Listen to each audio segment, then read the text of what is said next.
Andrew and his Cuttie Gun. This is from Robert Burns's Bawdy Song collection.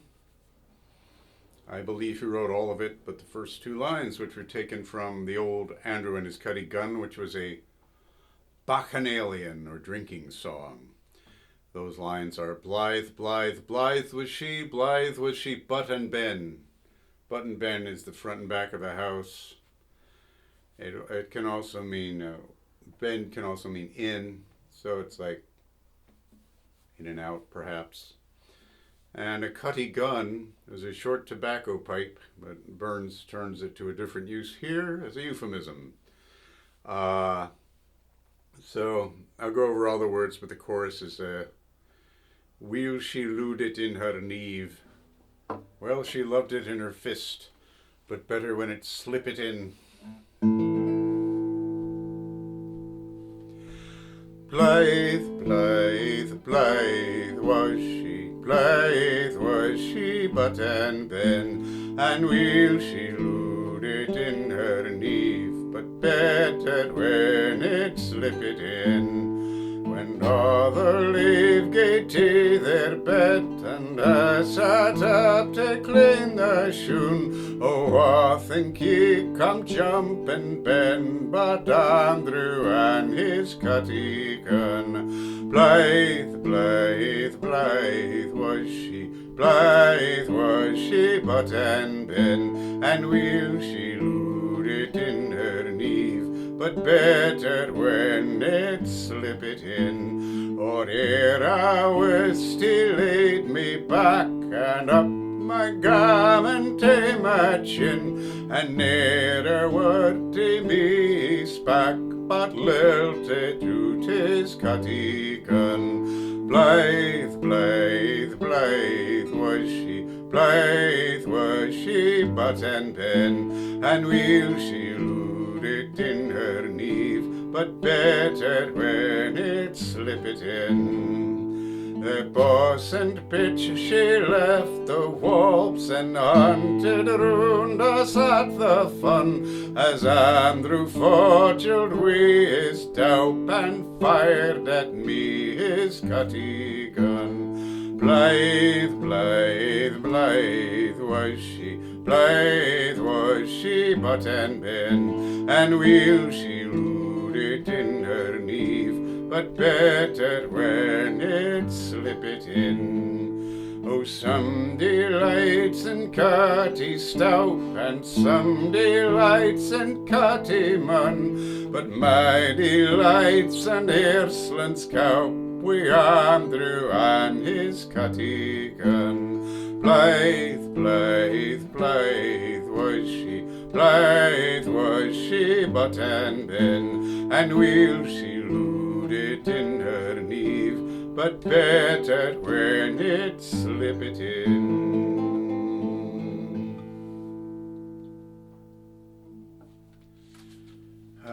So what have we here? Perhaps you haven't heard of the song. It's not been credited to Burns, although to me his authorship could not be more obvious. There's a long history to the attempt by his editors to minimize his role in creating these songs, the bawdy songs. Let me go over the words first of the song, and then I'll talk about some about that history. Let's see.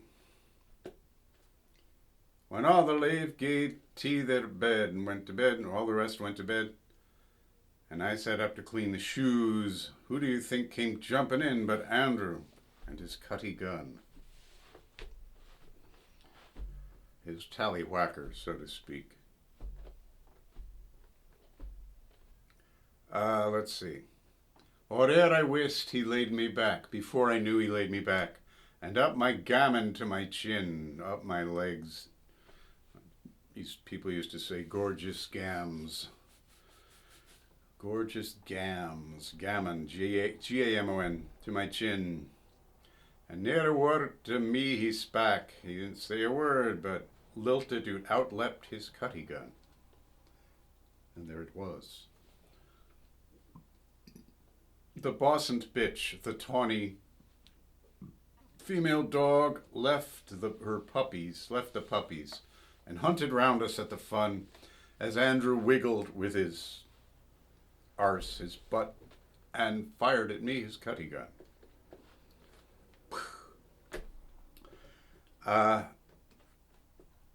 Oh, some delights in cutty stoup, a short mug of ale, say, and some delights in cutty mun. Now, that is a short man, but it's a reference to a tune called Cutty Mun and Tree Ladle, which was, that's a wooden spoon. It was a tune, a popular dance tune that was played at weddings, favorite at weddings. Traditionally, some delight in that wedding tune, but my delight's an Erslin's Kaup, an assward's tumble with Andrew and his cutty gun. So that's the song. Burns liked to adopt the feminine point of view, even when writing about sexual situations. So Burns supposed 1800, we'll go back to 1800. The book was first published in 1799, 3 years after his death, by a group of his friends who'd been part of a social club called the Calhoun Fencibles, which he joined in 1785, and he was only active in that for a year and a half. And they disbanded in 1795. But this was published as The Merry Muses of Caledonia. There were 89 actual titles in there. One of them was unlisted. Some of them are two versions. The Merry Muses of Caledonia, ancient and modern Scots songs selected for use of the Calhoun Fencibles. It didn't mention Burns's name. The group had disbanded 3 years before. It clearly was not selected for their use, but they had the songs.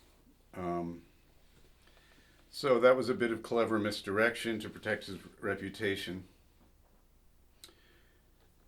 In 1800, his first biographer, James Curry, was tasked with creating a copy of his life and works. It was to raise money for the family, really, as probably was also the Merry Muses of Caledonia. And James Curry published a letter in which Burns talked about his collection of bawdy songs. And Curry interpolated his own words. A very few of them are my own. And this was taken as Burns's disavowal of most of the material, a few of which were also published in the Scots Musical Museum, although none were credited to him there. Eventually those came to be credited to him. But so this was taken as Burns's disavowal until 1931, when J. Delancey Ferguson found the letter and published it.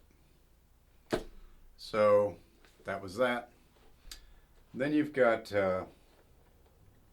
there's various editions of Merry Muses published, and some of them included other bawdy songs that were generally dreadful. But some were good traditional songs that were bawdy.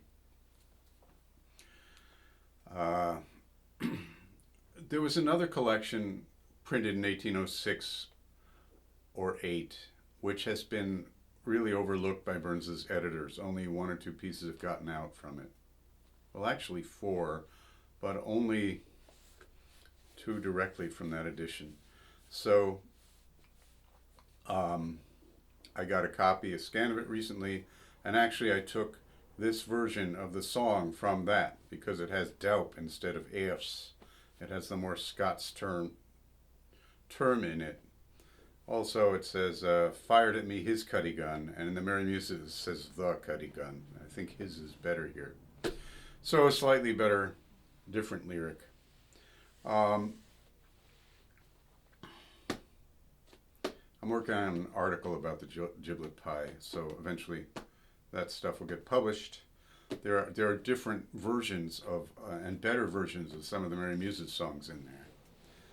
And anyway, James Kinsley, who's considered the definitive Burns editor, if you look on Wikipedia, whatever, definitive, conservative is a better word for his approach. He liked to publish final versions, This is what Burns decided on, and apparently worked on Burns for 10 years without noticing that Burns's final versions are almost invariably the worst versions. When he copied things out, when he was away from his initial inspiration, they would get worse and worse. They'd become more self-consciously poetic, overthought. Sometimes it's so clumsy you'd swear the revision was the rough draft. But that's a little bit beside the point. The other part of Kinsley's method is manuscript confirmation. If he doesn't have it, he'll use any reason not to publish the song, and he never says, I won't publish any song without manuscript confirmation, which would have been more honest. And he kind of covers his tracks by taking 3 songs from the Merry Muses of Caledonia, which had been endorsed by previous editors. And so people assume that this definitive editor has effectively evaluated in his wisdom all of these songs. But in fact, he comes up with the most contrived reasons for not including songs in there, which are obviously written by Burns, including this one. This is also part of the article I'm working on. But there was a second person who had some credibility who tried to do canon assessments of the Merry Muses songs. He was fascinated by erotic folklore.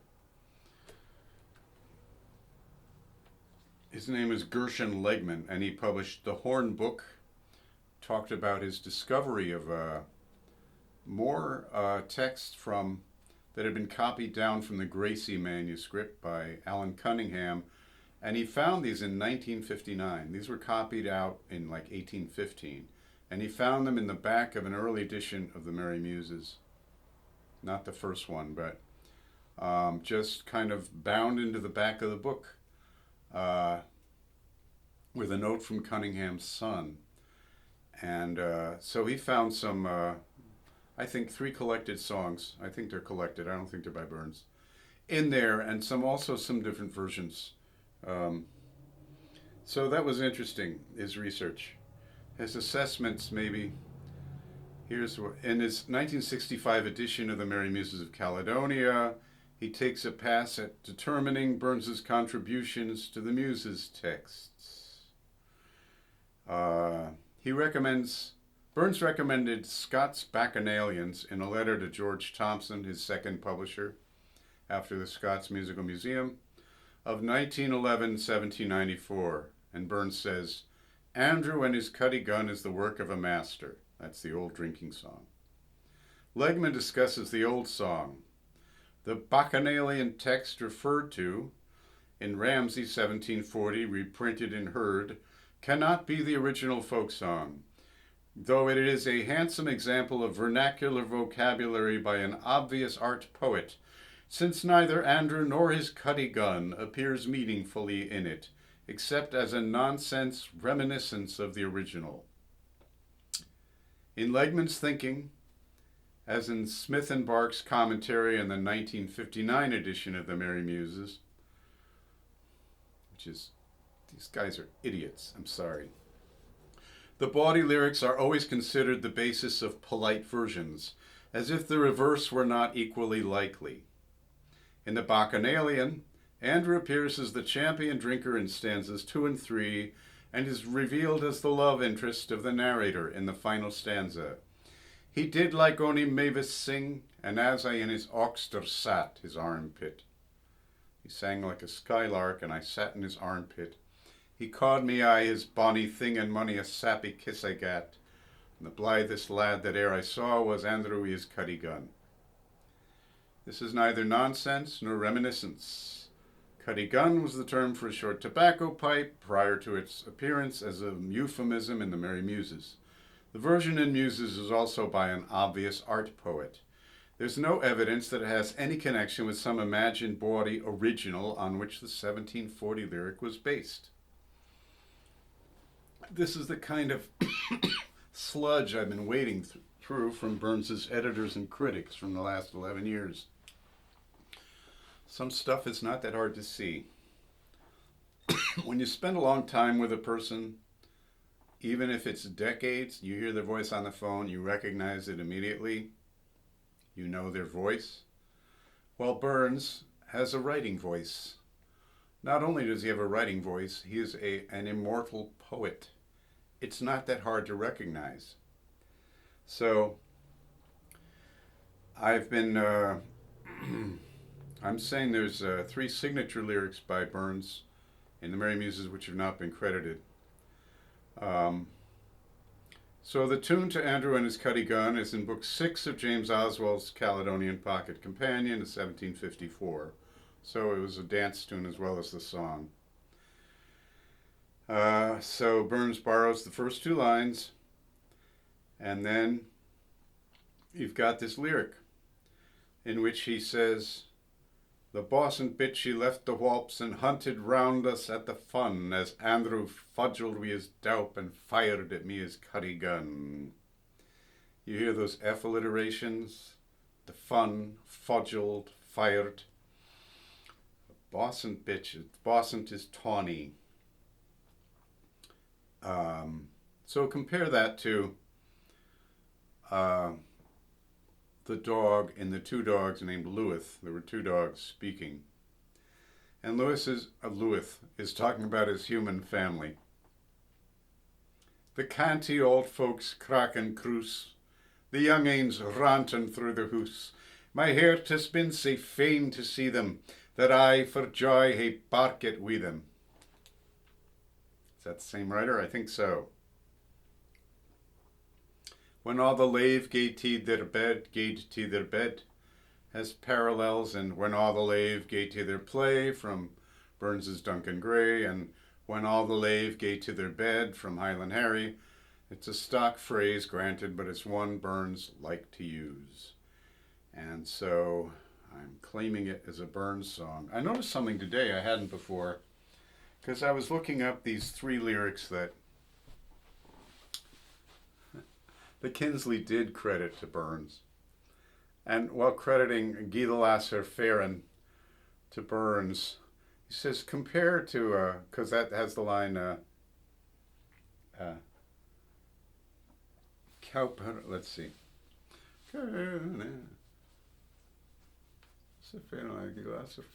Sign cowper o'er among the keels, and bar the door wi' baith your heels. The mare she bangs, the less she squeals, and aye for hooch McGandhi.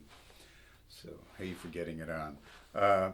So he says, cowper o'er among the heels, tumble her o'er. And he says, compare it to Andrew's Cuttie Gun, and Arslan's cowp. Well, if he doesn't think that Burns wrote Andrew's Cuttie Gun, why is he comparing it? You know, there's a little something slipped out there, Mr. Kinsley.